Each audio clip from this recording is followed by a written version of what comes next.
It is the story that got the nation talking. A blind man confronted on a flight. Passengers walking off the plane in protest. Last Wednesday from Philadelphia to Long Island, New York. She sat next to Albert Rizzi on that flight. He lost his vision 8 years ago because of meningitis.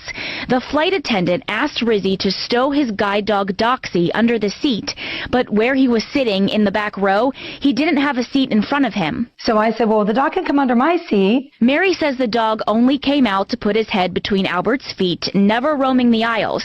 She says the flight attendant approached 2 more times, not offering to help, just barking the same orders. 45 minutes on the tarmac, and Albert was then escorted off the flight. What broke my heart is I heard Albert say, "Am I the only one getting off the plane?" Minutes later, the nearly 30 passengers walked into the terminal behind him, saying they wouldn't fly without Albert and Doxy.